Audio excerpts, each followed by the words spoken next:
Welcome to KAJ Radio. I'm Joel Giron, your radio anchor for this evening. On tonight's podcast, KAJ radio journalist Ashley Ripley has government representatives on the line who are going to be discussing ethylene glycol as the de-icing agent for our community. Now, over to Ashley. Thanks, Joel. I'm Ashley Ripley, KAJ radio journalist, and I have 3 government representatives on the line.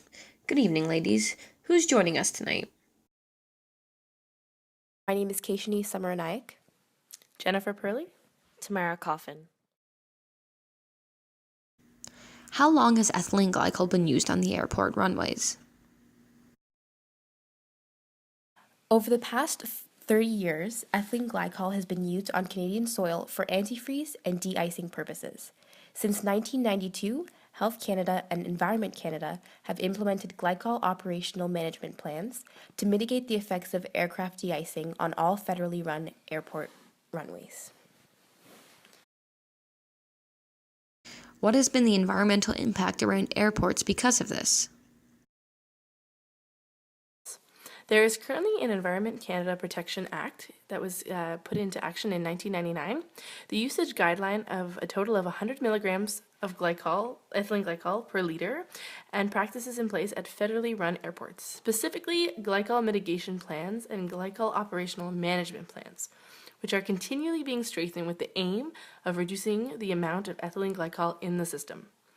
It is during the winter months that ethylene glycol is at its peak usage, also during which increased storm water flow increases dilution of ethylene glycol when the activity of aquatic life is reduced. Thus, the oxygen consumption is minimized by the environment, encouraging the biodegradation of ethylene glycol, which already requires less dissolved oxygen from the receiving waters to biodegrade than do other glycol-based chemicals used in de-icing fluids. Risk management programs have already been implemented to reduce risks to aquatic ecosystems from the use of de-icing fluids at federally operated airports.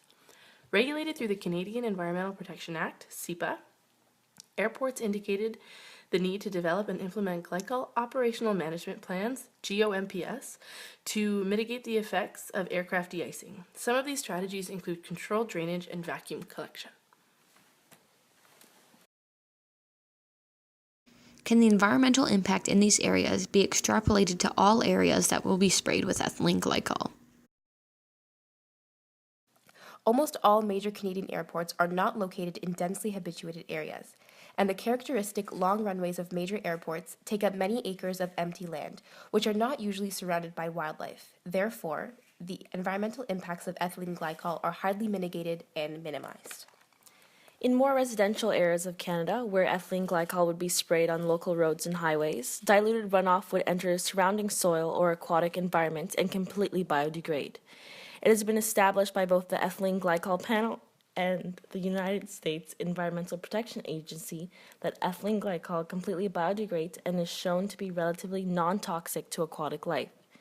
An EPA evaluation found that ethylene glycol does not collect in living tissues or sediments, nor does it bioaccumulate, and therefore poses little cumulative hazard to the environment. Moreover, the agency has decided to adjust the reportable quantity for the ethylene glycol upwards to the most generous threshold of 5,000 pounds, based on its analysis of ethylene glycol's susceptibility to biodegradation in the environment. Well, that's it for us tonight at KAJ Radio. Stay tuned next time for upcoming videos from KAJ News and podcasts from KAJ Radio. Have a good night, everyone.